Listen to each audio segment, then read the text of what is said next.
name is Beth Bennett, and I will be walking us through the rehabilitation of someone with carpal tunnel syndrome. So my client, her name is Sarah, and she frequently knits in her free time, and she has started to develop symptoms of carpal tunnel syndrome, which occurs when the medial nerve that runs from your forearm into the palm of your hand is pressed or squeezed at the wrist. In this incident, it's most likely due to the repetitive motion that occurs at the wrist when knitting.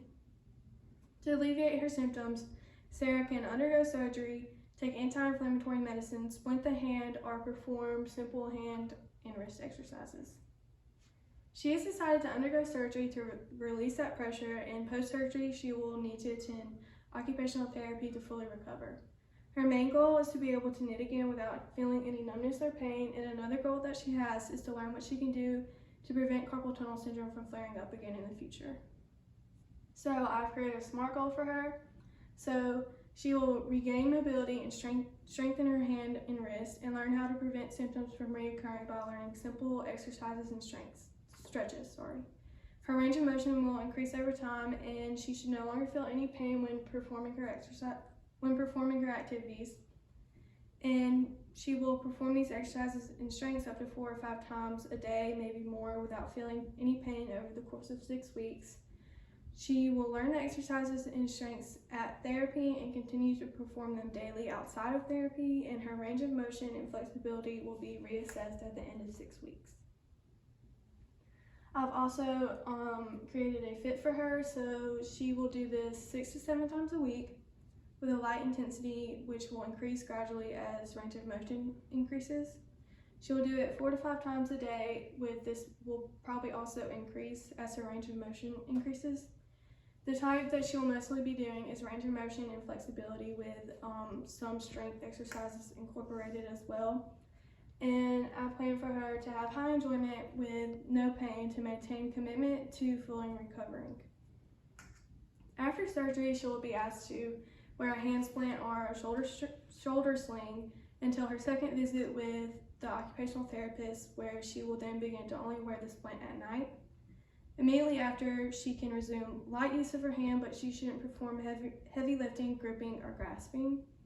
As she begins to fully heal from surgery, scar tissue may begin to form around the site, which will prevent bending of the fingers. And this is why hand exercises are vital to prevent this and ensure a full recovery.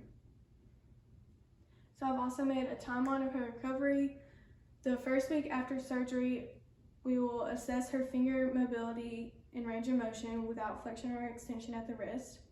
3 weeks post-op, we will reassess that finger range of motion and then begin assessment of flexion and extension at the wrist. We will also begin gentle grip and pinch exercises to strengthen those muscles, and begin tendon gliding exercises for the next 3 weeks, which I have included pictures of 2 of the different types. She can perform these 5 to 10 reps with 5 sets per day. We will increase this as her timeline increases. 6 weeks after surgery, full use of her hand should be resumed as normal, with a gradual return to activities without feeling any pain. I've also included some rehab methods for her, so mild exercises to strengthen the fingers, wrist, hand, and forearm, some flexing and stretching exercises to improve flexibility, some strength training to strengthen those muscles, joint stabilization, more improvement of her range of motion, and some education on preventing symptoms from reoccurring.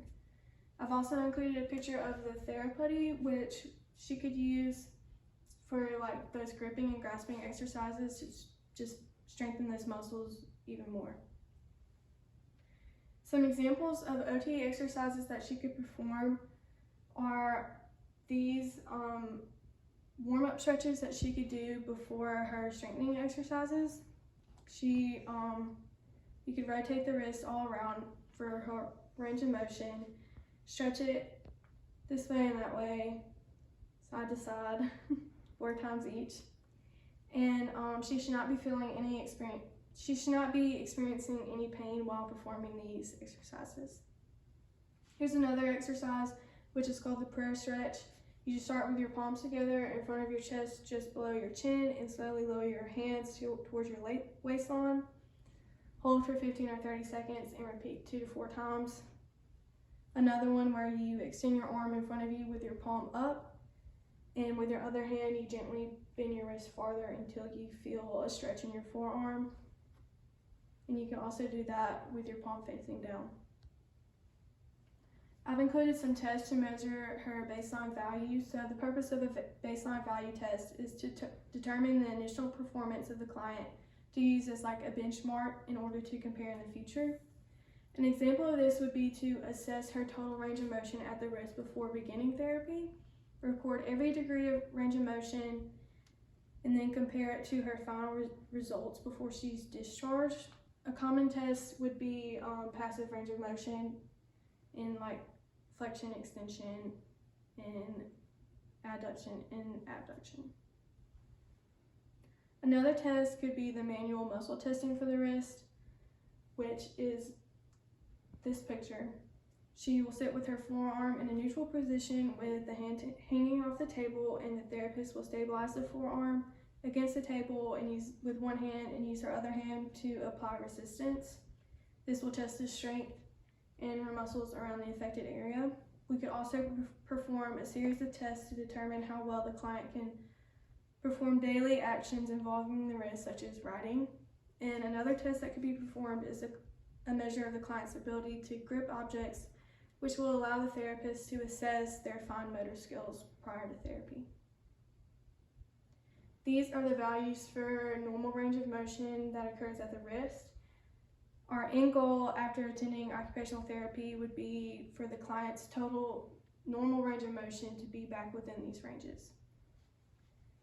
A test to determine if she's ready to return back to activity would be just reassessing her range of motion at the end using a goniometer.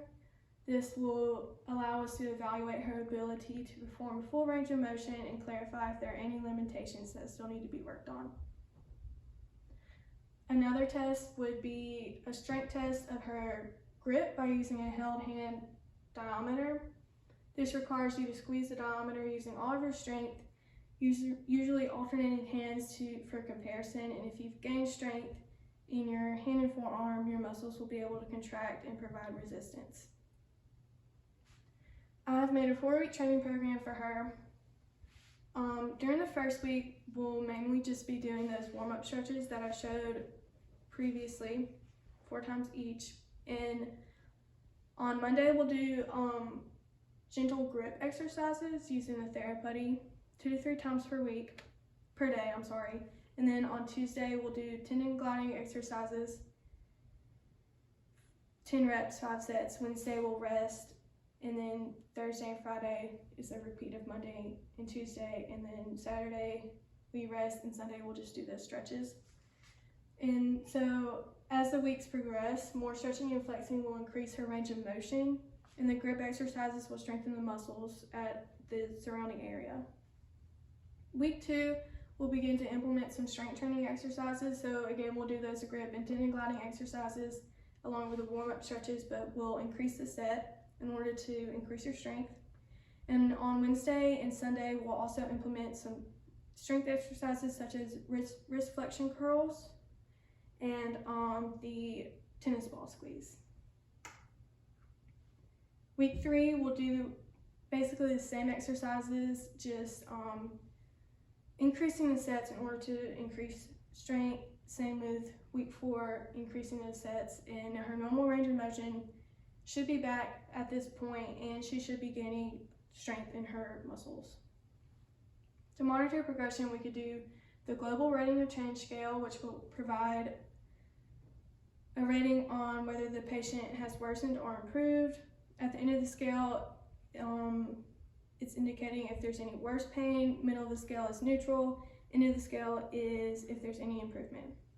Another great way to monitor progression is to repeat the baseline values that were done prior, and it will provide us with information to see if the client is within the normal ranges of range of motion at the wrist.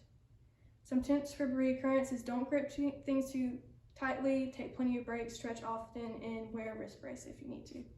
Thank you.